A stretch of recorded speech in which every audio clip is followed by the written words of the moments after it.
Good morning, good afternoon, good evening, wherever you may be. My name is Dan York, and I'm Chief of Staff, also the CEO for the Internet Society. And I am Claire Van Sweden. I am the Alumni Specialist here at the Internet Society.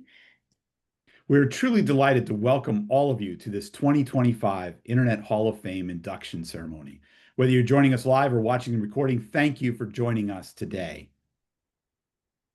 And before we get this meeting started, I would like to encourage you to share your comments through the chat function on the right-hand side of your screen. And when using the chat, please be mindful of the Internet Society Code of Conduct, which link will be posted in the chat right now.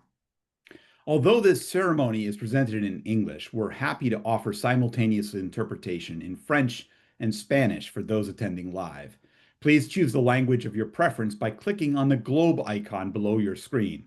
Closed captioning is also available in these three languages. You can access it in the closed caption icon. And so without any further ado, I would like to please welcome Sally Wentworth.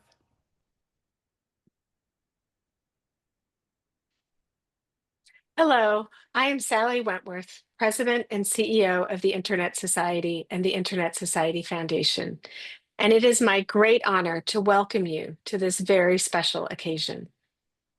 I'd like to start by thanking all of you for joining us today to celebrate the Internet Hall of Fame Class of 2025. I also want to thank our Internet Hall of Fame Advisory Board for their expert work and dedication in selecting this remarkable class of inductees. Today, we honor the people whose vision, dedication, and collaboration have made the Internet possible. When we celebrate Internet pioneers, we do far more than simply acknowledging their technical achievements. We share their stories to remind us about the collaborative spirit and the guiding principles that have always been at the heart of the technical community. These elements are what help us build the next generation of Internet stewards. To face the challenges ahead of us, ensuring the Internet remains open, secure, and available to everyone, we must remember how these Internet pioneers sparked new ideas and persevered even when the conditions were unfavorable to them. They didn't just create protocols and standards, they created a culture of open innovation where the next great idea could come from anyone, anywhere in the world. But the Internet pioneers' impact goes beyond inspiration. Many of them continue to mentor and advise others, helping turn ideas into real impact that makes the Internet work for everyone.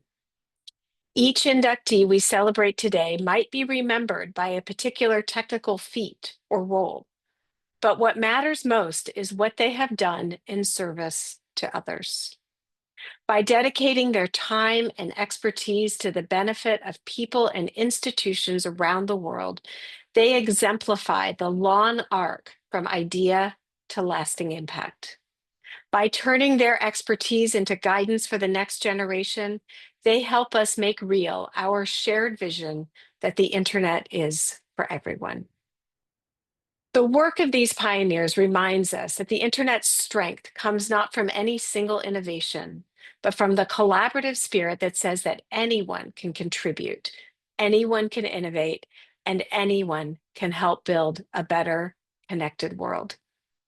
Please join me in welcoming our new pioneers to the Internet Hall of Fame by recommitting ourselves to the values that they have modeled: openness, collaboration, and a relentless focus on shared benefit. Thank you and congratulations to our new inductees. Thank you, Sally. What a powerful reminder of the values behind this work.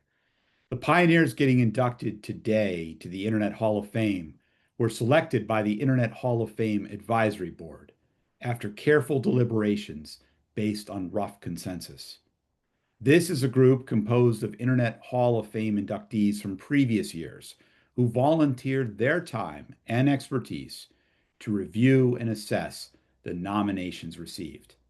We thank them for their unwavering dedication. Now we move to the heart of today's program, honoring this year's inductees into the Internet Hall of Fame. Over the next few minutes, we'll invite each pioneer to come and say a few words.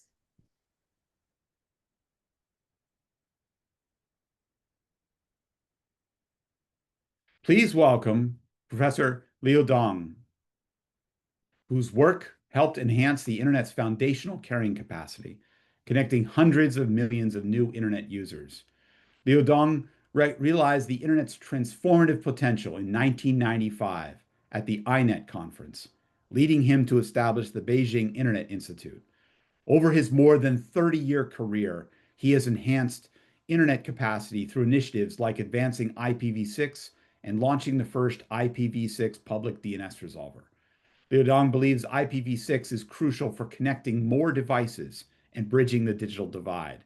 Though he wishes its adoption had come sooner, he aims to eliminate barriers and promote equitable access, driving the sustainable development of the global Internet. Please welcome Liu Dong. Hello. Hello, everyone. My name is Liu Dong. I'm very happy to be here. Thank you, Internet Society and the advisor community. Thank you for this great honor. I've worked with the Internet after 30 years. It's been a great trip. I see the many changes. The Internet connects more people, devices. Data traffic is increasing. The Internet boundary is escalating. At the start, the Internet work not easy. In early 1990s, I went to my first INET meeting, and the next year, I held one in China. We talked to the Internet pioneers. That's so exciting. I have been working on large-scale IPv6 deployment work for decades. We work with many people from different countries. We did many projects. We shared ideas. We made IPv6 work in many places. I'm very happy to see we're using the IPv6 Internet. That is a great work. I did not work alone. Many people helped me. I want to thank to Wentworth. He helped me from day one. Thanks also to Wu Hequan, Jiang Pingwu, Xing Li, Qianhua Lin, Molai Jun, and Paul Mathematics. Thank you for your support. Thanks to Latif, Hiroshi Esaki, Ronald Ahaz, and so on. Thank you to my community. Today is not just the past. It's also about the future. The Internet still the problems. Many people are not yet online. The Internet is big challenge. Take AI, for example. I'm working on topics on AI agents and open data space network.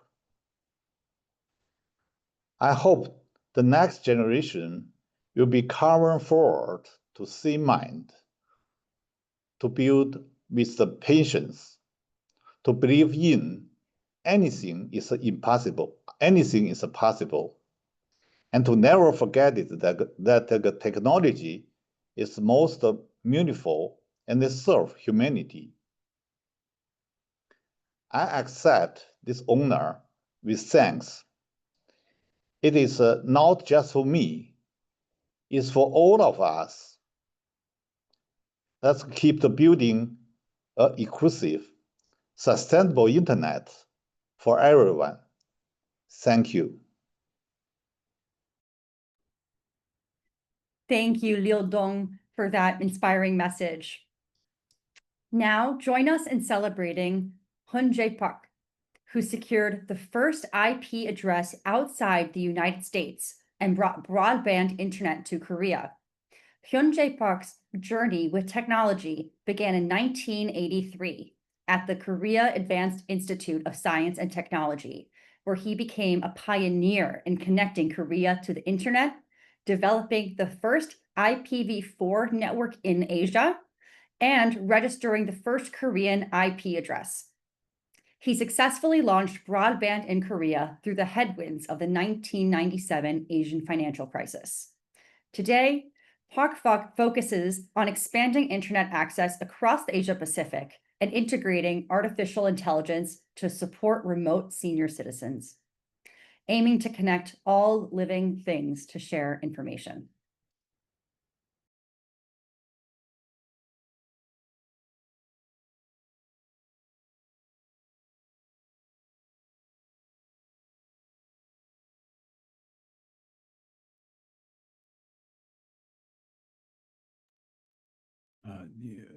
I'm sorry, Hyunje, you are muted right now.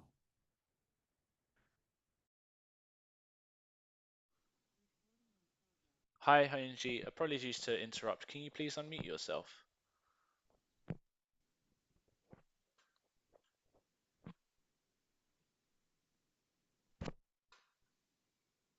Should be able to unmute now. Oh, we're still unable to hear you. Perfect. Thank you very Okay, much. can you hear me? Yes, thank you. Okay, thank you. I'm sorry. Okay, I'll start again. I'm deeply honored to be selected for this award, and I thank the Internet Society and the selection committee for this recognition. Korea established the first IPv4 research network outside the ARPANET community in 1982. The following year, I joined this effort as a TCP/IP engineer. Guided by the Internet's core values of openness and sharing, I devoted myself to expanding connectivity. First, by connecting researchers in the 1980s, and later by driving mass adoption of Internet in the 1990s. In 1985, at the age of 25, I served as a technical manager of network. With no commercial routers available at the time, we had to develop our own system to connect universities and research institutes. Since sharing information with the global community was essential, we joined CSNet, finally establishing a direct connection to Internet. We also helped to build AsiaNet regional networking. Commercial Internet was still too slow and difficult for home users. So to change that, I joined the startup Surunet as a CTO in 1997. We had to develop the system ourselves again. After 8 months, we launched one of the first broadband service outside the US, along with a multimedia portal. In 3 years, over half of Korean households were online, fueling a broadband boom across Asia and beyond. And with that, Internet moved from the lab into everyday life, transforming how people live and work.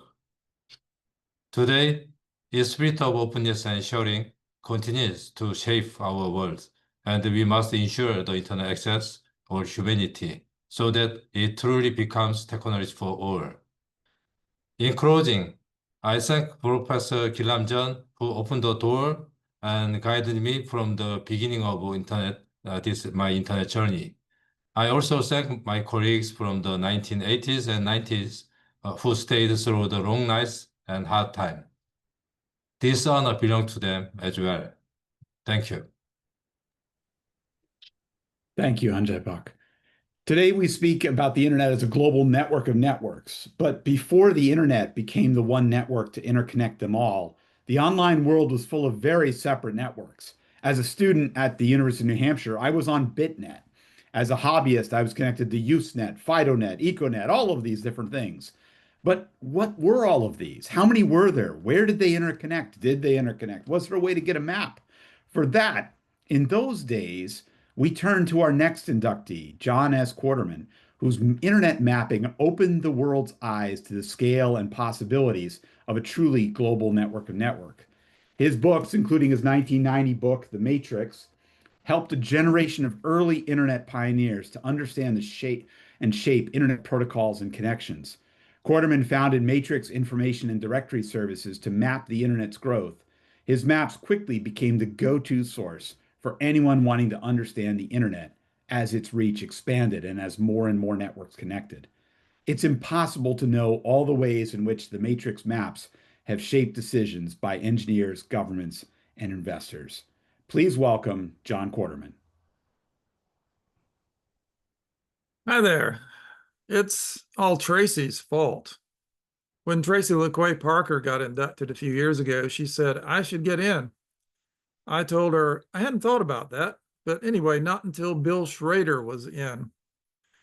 Thanks to Steve Wolf, Susan Estrada, and Dennis Jennings, who wrote support letters, and the IHOF board, he is. Hi, Bill. Sure you want to be a member now that you see who they let in? Bill isn't actually here. He doesn't get up in the AM. Thanks again to Susan and Dennis and Vint Cerf for writing letters for me, and to Vint for a foreword to the Yellow Book. Susan and Dennis, I promise it's the last time. As Dave Crocker wrote about me and Tracy, so unusual for one troublemaker to tout another. Thanks to the couple of hundred people who contributed to the Matrix computer networks. I'm holding it up, but Zoom doesn't seem to want to display it. Anyway, from every continent, from Antarctica to the Arctic Circle, and before it to the paper Notable Computer Networks, which began because people kept asking me questions about networks. Thanks to Smoot and Fletcher and Prentice and Carroll. Thanks to Jaap, Kjeld, Toos, Daniel, and all the others who were very hospitable all over Europe and later Asia, Latin America, and New Zealand. Thanks to Michel Jean for European leads and a plane ticket to Nice. The INRIA library copy was bought recently by one of my Chainsaw River cleanup co-workers from Live Oak, Florida. Sewanee Riverkeeper is just another form of system administration. Thanks to Alan Nemeth for hiring me at BBN, where I learned a bit about Unix, to Alan and Lou Katz and Deb Scherer and the other Usenix folks, to Avi Silbershots for inviting me to write about Unix in his operating system book. Thanks to Dennis Ritchie for suggesting the BSD book should start with chapters about its facilities, such as processes and file systems. I was merely the cattle prod and wrote a bit about the BSD book. Thanks to Sam and Kirk and Eric, Mike, Gene, and all the other far-flung Unix crew who did the real work. Bill Joy even read about 20 pages of a proof copy. Thanks to Mark Lauder, whose records enabled early graphs of the exponential growth of the internet and the World Wide Web, which led to Matrix News and Matrix Maps Quarterly of later Jeff Bezos fame. Thanks to Smoot, Carl Mitchell, and Gretchen Quarterman and her father, Bud Kuntz, for work on those publications, and to many people for contributing articles. I wrote on those nested organizations such as BBN, Usenix, BSD, POSIX, IETF, EFF, and RIPE, and networks, ARPANET, SF Lovers, Usenet, CSNet, EUNet, FidoNet, BitNet, BBSs, NSFNet, and of course the Internet. All communities of intersecting common interests. A young whippersnapper, I'm 29, asked me recently, did you ever imagine social networks? I answered, I've been doing that for 40 years. She did not grok. Despite all the negative algorithms and bad press lately, remember, the internet is a powerful tool for organizing positive change and can get much better at it. Community cooperation. We have friends everywhere. So thanks to all of you, including those I did not name. It's nice here in Colossal Cave. Thank you. Thank you so much for that, John. And thank you for your work for the internet and also the Sewanee River. It goes recognized. Now we honor Joyce K. Reynolds, sorry, who passed too soon in 2015. As co-editor of the Internet's standard-setting publications, she helped shape the modern Internet. Requests for comment, or RFCs, are vital publications that help shape the Internet. Whenever the Internet functions seamlessly, it's because RFCs have been used to solve technical problems and share solutions for others to use. They underpin every email, every attachment, and every video call you make. Reynolds worked alongside John Postel in establishing RFCs, which helped set standards and document Internet history. After Postel's death in 1998, Reynolds co-led the RFC editor function until 2006, passionately promoting the Internet globally.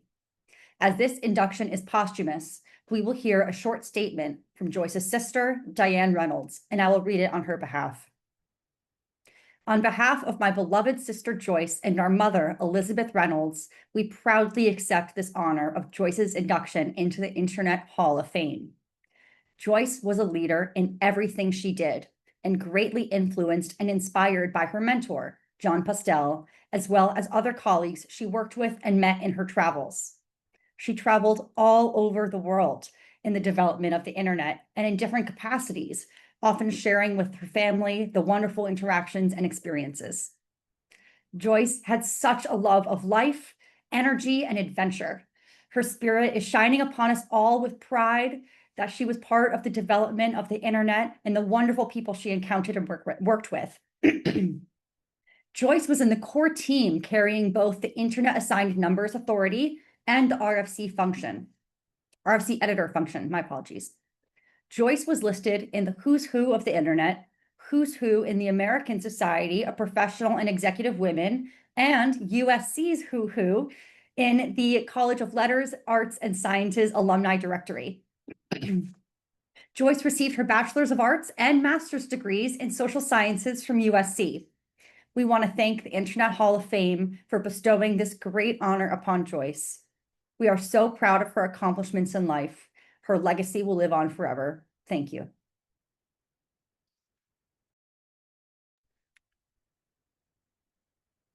Before we keep celebrating the class of 2025 inductees, I'm glad to hand things over in a moment to Claire, who will moderate a short conversation between Saba and Ihita, two of the Internet Society's alumni, who will discuss how the legacy and lessons of the Internet pioneers have helped shape their own paths. The Internet Society's alumni network was created in 2022 with the goal of creating a community of individuals who have graduated from fellowships or learning programs and are dedicated to advancing the Internet as a safe and accessible resource for all. Since then, the community has blossomed into something much richer. This impactful group of over 400 individuals understands the network as a launch pad, a support system, and a like-minded community of leaders with a clear goal. Big goals require great teams, and that is the soul of the network. By training and building the capacities of these motivated learners, we are taking tangible steps toward developing the pioneers of tomorrow. The pioneers we are celebrating today forge the path these alumni now follow, and the alumni currently break boundaries and glass ceilings to ensure the next generation had it easier than they did. This virtuous cycle is powered by purpose and compassion, and an understanding that the seeds you plant today will grow into trees you may never sit under. Thank you all for the seeds you've sown in the Internet's ecosystem throughout your careers, and seeds that have grown into trees whose shade and fruit benefit us all. Thank you, Dan. I'm joined today by Saba Tiku Beyene and Ihita Gangavarapu, who will reflect on how the Internet's pioneer contributions have paved the way for emerging talents. So thank you both so much for being here today. And I would love to start with a question to both of you of what does being an Internet leader mean to you? As you know, we are here to be with the inductees and honor all of their work as Internet leaders. And I would love to ask both of you to share your perspectives as Internet leaders yourselves. Okay, let me start myself. Go ahead. Thank you so much, Clary. And it's such an honor to be here today at the Internet Hall of Fame induction ceremony. And I want to start by saying thank you to the organizers, to the Internet Society, for, of course, bringing us together to celebrate the pioneers whose vision, of course, continues to shape the world. So congratulations to all of the new inductees. So when we think about the internet, we often, talk about the technology, we talk about the protocols, the system, the innovations, right? But what the pioneers we are honoring today built is something that I believe is a possibility. And they imagined the internet as a global public resource, something that really connects people across borders, something that empowers communities and also enables knowledge to, flow freely. And that vision continues to ripple through our day-to-day activities, and every new platform, every new policy discussion, every new moment of interaction and connection online is, of course, built on the foundation that they really laid. And their work also reminds us that the internet is something which is a living ecosystem that needs to be nurtured. And for me, as someone, of course, who works across technology, across policy, my role feels very much like standing on those pioneers' shoulders. And there's also a saying, like a quote by Isaac Newton that I deeply resonate with. If I have seen further, it's by standing on the shoulders of giants. And that's exactly how I see the work of the internet pioneers, that we can will go further in shaping the digital future, which is precisely because of the foundation that they built. And the challenge today, I believe, is protecting and expanding the internet's inclusive potential. And this is really about making sure that this space remains open, it remains trustworthy, and also global. And so in my journey, that has meant advocating for multi-stakeholder collaboration, which is ensuring that discussions, decision-making is inclusive and working to amplify underrepresented voices, because the internet is strongest when everyone has a voice and also has a seat at the table. And of course, this brings me to youth. I know here many young people share this with me, that today's young people, are not just passive users of the internet, but also they are innovators, they are entrepreneurs, as well as policymakers, policy shapers across countries. And they are the change makers of tomorrow, and of course, in many cases, change makers of today. And giving them mentorship, giving them meaningful opportunities is how we can really make sure that the pioneers' legacy continues through intergenerational leadership. So as a final word, as we celebrate the pioneers today, I want to just say that the internet is, of course, constantly evolving. And our duty as leaders, myself as an internet leader today, is of course to protect this openness, as always, to strengthen its inclusivity, and carry forward the spirit of innovation that is so generously passed down to us, and that I believe is the most meaningful tribute that we can give to those who built the foundation we rely on today. Thank you. Thank you so much, Saba. And I could not agree with you more that, the work that we all do it builds on each other. And to be a true internet leader, you need to understand that these core properties of inclusiveness and transparency, globally connected, all of these things are so important to make sure that the internet is able to develop the way we would like it to. And now I'd like to throw it to Ihita. So, you do a lot. You're a budding expert in cybersecurity. You were able to create the Youth IGF in India. And I would love to, based on all these experiences, what does it mean to you to be an internet leader? Wow, thanks a lot, Claire. And I would obviously like to start off with congratulating all the pioneers. And I think very well said, Saba, because we are, very, very dependent on the foundation that you have established for us to actually see the transformative power of internet now. So, as a young leader and also somebody who is extremely interested in the domain of cybersecurity, I think have had the privilege of working very closely with a lot of internet-powered technologies. But being born in the digital era itself, I've really never known the world without it. And I'm sure many of us, we're seeing the way that it's transforming our lives. It's not just about how we communicate with a family or play a couple of games online, but it's about how we learn, work, and also connect.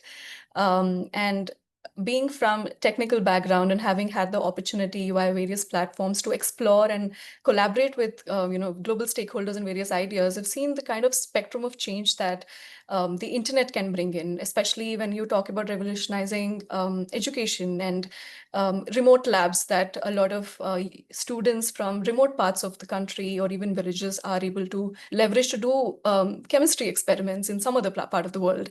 And we've seen telemedicine bringing doctors to remote communities. We've seen, particularly for me, as somebody who's interested in entrepreneurship, I've seen a lot of digital marketplaces where artisans can sell the crafts globally. And, that is also helping them preserve languages, cultures. And I think the beauty that I like to highlight of the whole internet is that it's very adaptive. I could be sitting with somebody else in the same room, but both of us would be having a completely different use case and requirement with the internet. So for me, and through the opportunities to interact with fellow young leaders across the world, I think with internet being a massive equalizer, for me to think ahead in the next 20 years, it's going to be how all of us across generations, across stakeholder groups, across economies also align on the shared goals on how to make it even more inclusive and empowering for everybody globally. And we've come a very, very long way, and we truly are grateful for the way that the community has been, empowered over the years. But I'm sure there is a lot more on what we can focus on moving forward. And as young leaders and as a community, there's a lot that we can work together through a lot of ideas exchange, through a lot of collaborations to align on these goals, on seeing the true transformative power of the internet in the next 20 years. Thank you so much, Ihita. And one more question very quickly that I would like you both to answer in maybe one sentence is, as we all can know, we've come so far in the internet in the past 20 years. I mean, the fact that we have the youngest ever person to join the MAG, the multi-stakeholder advisory group, Saba, and the founder of Youth IGF India, Ihita, both here, both women. It's incredible how far we've come in 20 years. And I would love to hear maybe one or two sentences from either of you. What do you hope to see in 20 years from now? Sure, Saba. Yes. All right. So if I look 20 years ahead, the changes that I really expect and hope to see are twofold. First, an internet that is more inclusive, where access is no longer a privilege, but a universal right, and also where the voices of the global south, of women, of youth, and also of marginalized communities are really fully part of shaping its governance.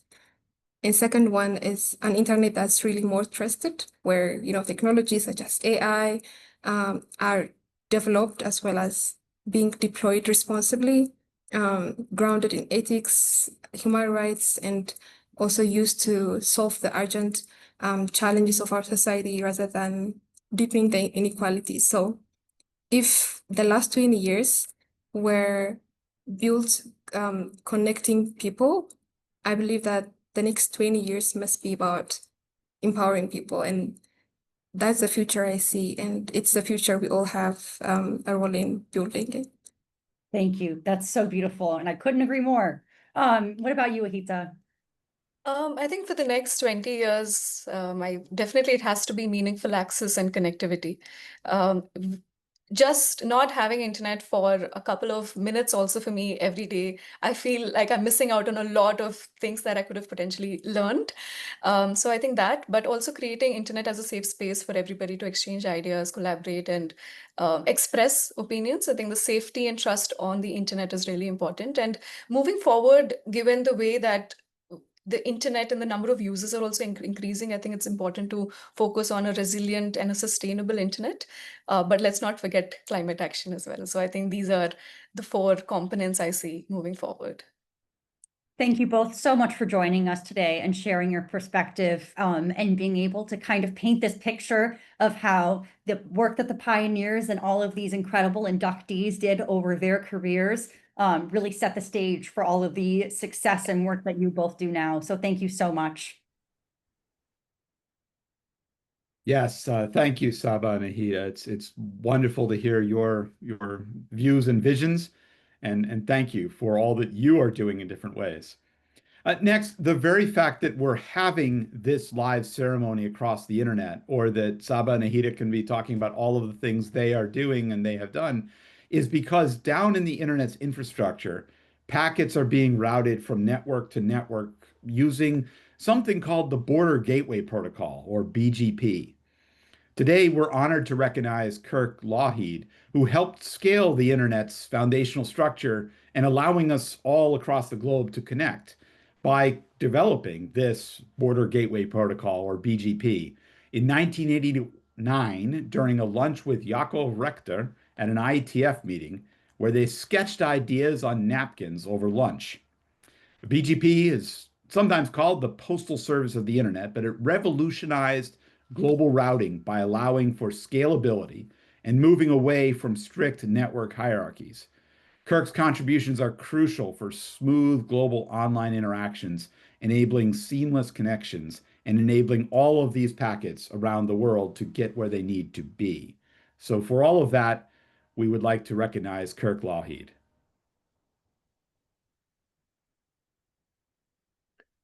Hi, my name's Kirk Lougheed.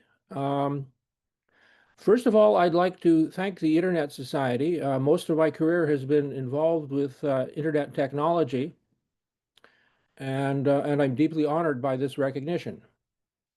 So, what did I do? In 1989, we were adding more networks to the internet at an increasing clip. And we became aware that there were some problems with the global routing protocol of the time called EGP. It had two big issues. One was it could not support more than about 920 networks, and we were coming up on that cliff pretty quick. The other issue was more technical. EGP had no way of protecting against routing loops, and you really don't want routing loops in your network.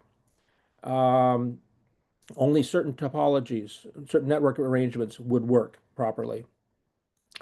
So in January of 1989, at a working group meeting at the IETF held in Austin, Texas,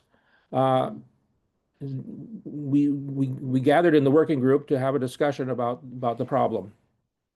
And my memory of the meeting was that I was actually, people were talking about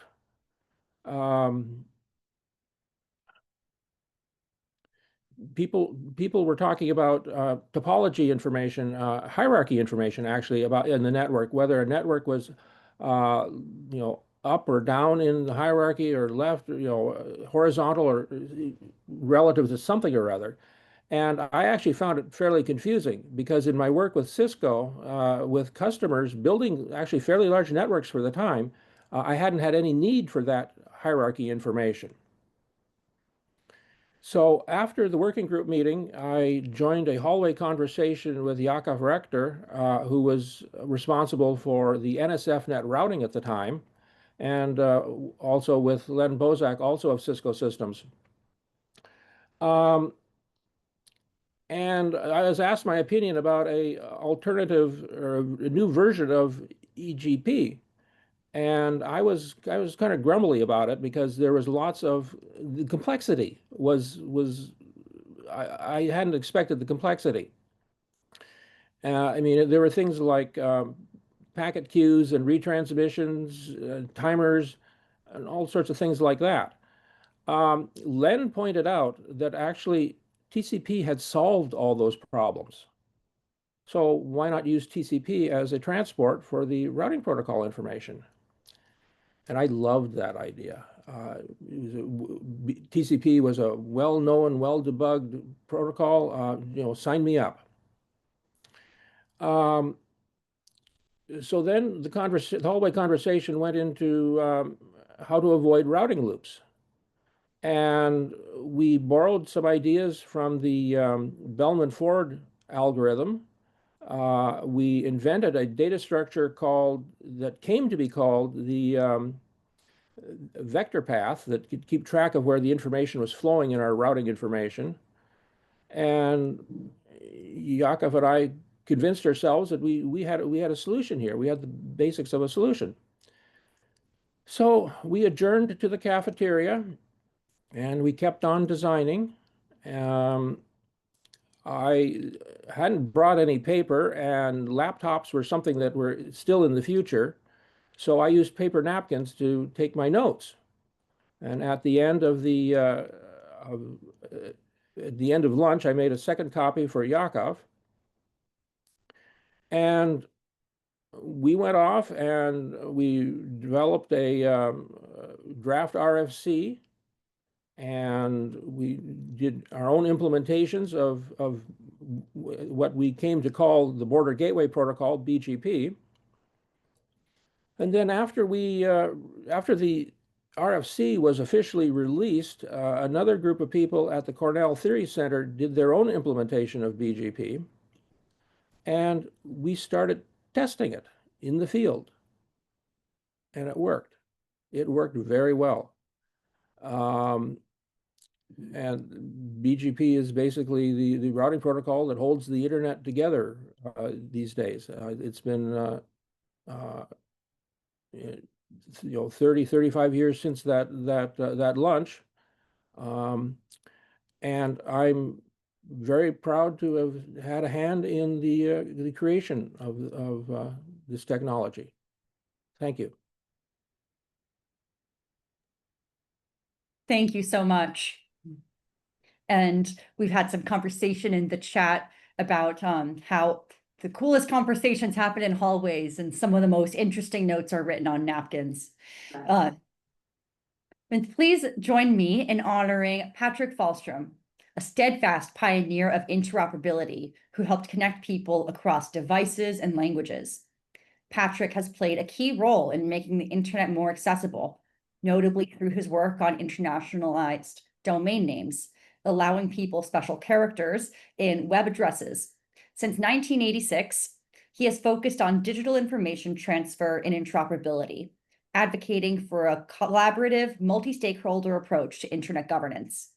If you've ever sent an email attachment from a map, you've benefited from his work. If you're Swedish or say Chinese or Japanese, he's the one that made it possible for you to use letters with umlauts or characters from different alphabets in your browser's address bar, in your email address, or for your website's URL. His is the kind of foundational work of solving technical problems and setting standards without which the internet would not have been able to scale across geography, devices, and language to its 5+ billion users.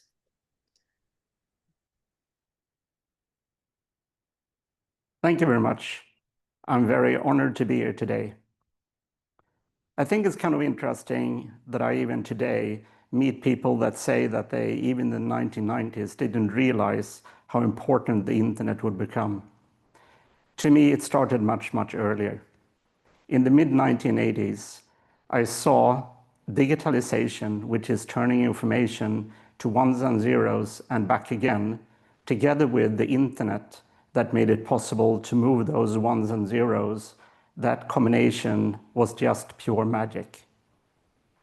Since then, my goal had always been to contribute in the ability to people and information to communicate with each other. I had led and hold the pen for internationalized domain names, being the chair and participant of many organizations, including Internet Society, but also specifically in the cybersecurity arena around the Security and Stability Advisory Committee and ICANN. I've also been leading the Swedish team in Locked Shields, the NATO cyber defense exercise. But the internet is not only about technology. It is about the openness, the cooperation, and the interest to solve problems together across borders and across cultures. That specific interest and that specific force and goal for humanity is something that I think the Internet Society carries, and we must all together carry that forward. So I would like to thank everyone that I've been working with throughout the years, everyone that have believed in me, where I want to mention Joyce Reynolds specifically. I would also thank the Internet Society for this honor. Thank you very much. Thank you, Patrik, for all you've done in so many different ways and forms and all around that. Moving from Patrik to someone else involved in DNS and languages and security, we're honored to honor Ram Mohan, a lifelong champion of universal access who helped develop the modern multilingual internet. Ram started in computing to improve games on his brother's ZX Spectrum and eventually moved on to the internet. He was instrumental in transitioning the internet from the ASCII character set to Unicode, allowing billions to use their own languages online, an effort known as universal acceptance. Ram's work on making Arabic accessible online marked a turning point. He believes that if it could be done for Arabic, it could be done for any language. Though challenges remain, he continues to advocate for greater language inclusivity, emphasizing Unicode by default, not ASCII by default. Beyond languages, Ram has also played a pivotal role in ensuring the security and stability of the internet, particularly around the domain name system. Please join me in welcoming Ram. Good day, everyone. I feel a deep sense of gratitude and humility to be inducted into the Internet Hall of Fame today. When I began this journey, the Internet was a different place, a frontier, wild and brimming with possibility. We were a small community of builders, united by the belief that connecting the world could change everything. From those early lessons came a conviction that the internet must remain open, a place where anyone, anywhere can shape their digital future. The internet has always been more than technology. It is one of humanity's greatest inventions, born from collaboration, fueled by curiosity, and sustained by the belief that connecting people can make the world better. My own journey has been shaped by mentors, colleagues, and communities who shared this vision and welcomed me to contribute in my own way. Together, we proved that a shared vision can truly change the world. Over the years, my work has often sat at the intersection of two critical evolutions of the internet. The first was security, making sure the internet could withstand attacks and disruptions so it could be trusted as critical infrastructure. That meant building protections so domain names couldn't be hijacked or disrupted, and chartering the Security and Stability Advisory Committee at ICANN. Security is often about the invisible, the crises that don't happen because we were deliberate, collaborative, and prepared.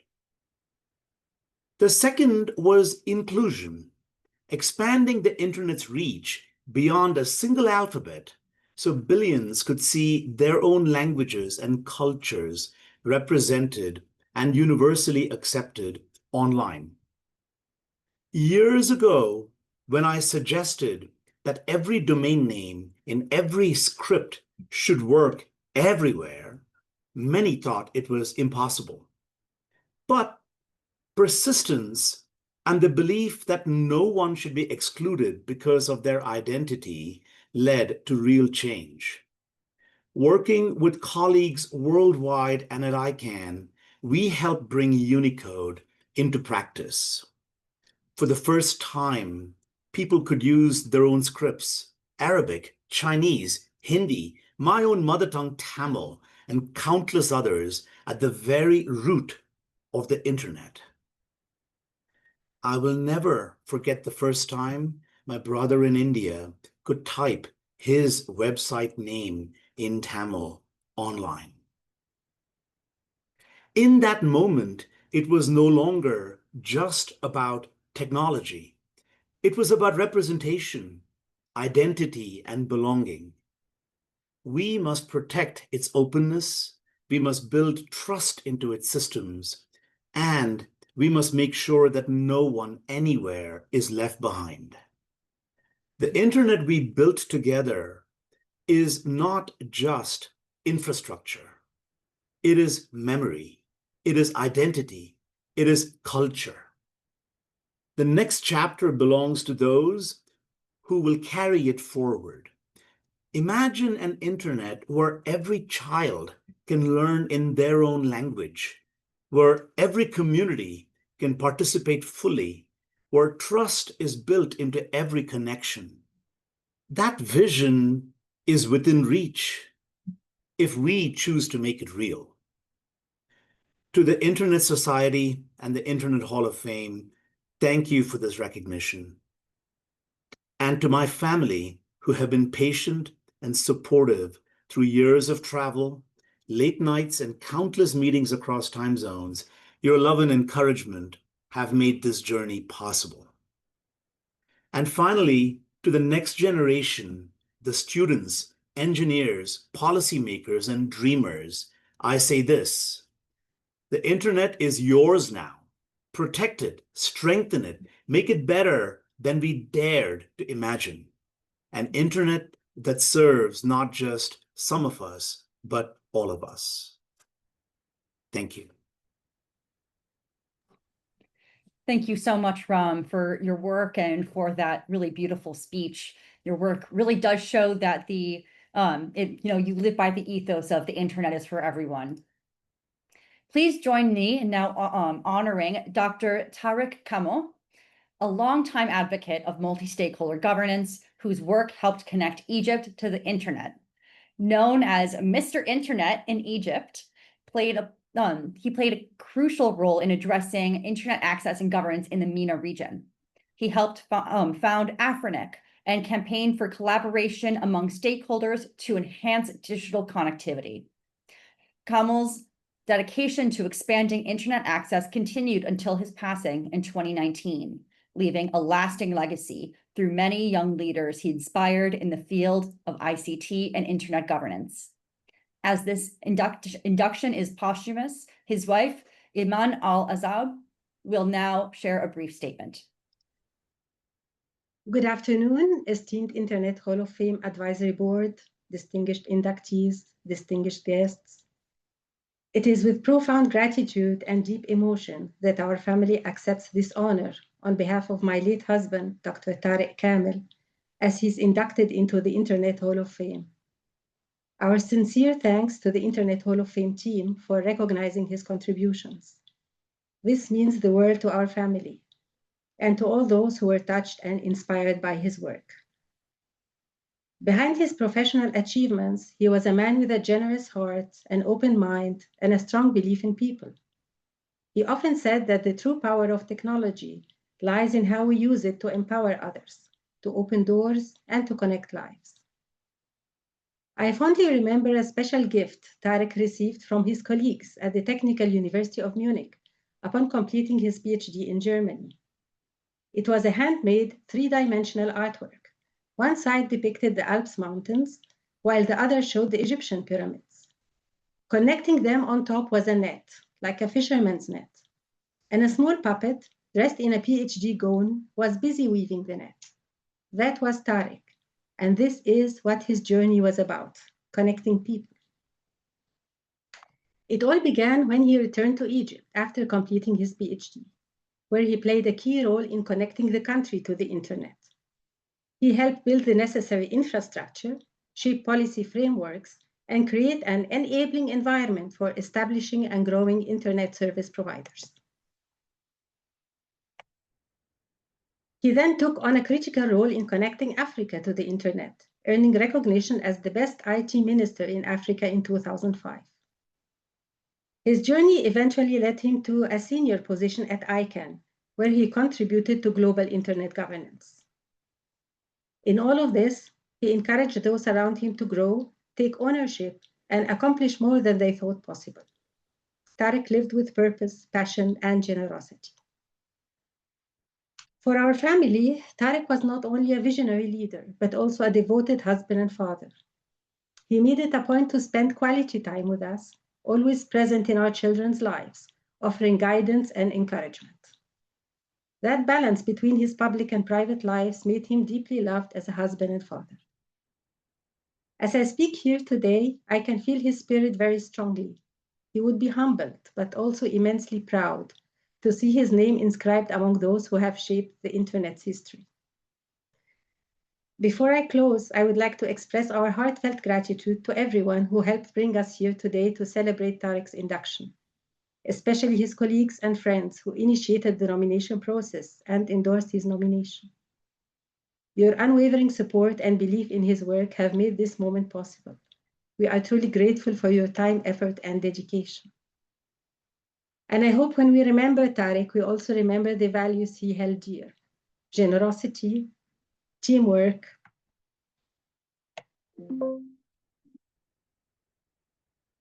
mentorship, and the belief that the internet should always remain a force for inclusion and human connection. Thank you. Thank you. Thank you. I had the honor to meet Tarek a few times at ICANN meetings, and his legacy will live on in so many ways. It does today in so many forms. Thank you. The Internet Hall of Fame is a powerful reminder of the values underpinning the internet. Today's inductees didn't just build technology and develop protocols. They taught, they mentored, and they advocated for an internet for everyone. Today, we heard stories that connect technical achievements to human impact. We learned about the moments of curiosity, of persistence, and service that contribute to creating technology that has changed for good how people and communities connect. Deep thanks to the inductees and their families for sharing these beautiful stories with us, and to the Internet Hall of Fame Advisory Board for its careful considerations. Let me add my own congratulations to all the inductees today. You join the ranks of all of those who've been celebrated here over the years. Thank you for all you've done. Thank you to everybody who joined with us today. I hope you'll consider the stories that you heard, share the profiles, and consider potentially nominating folks for future inductee classes in the future as well. Thank you for joining us and for joining us in the work of ensuring the internet is for everyone. You can learn more of all of these programs at internetsociety.org. Thank you for being here today.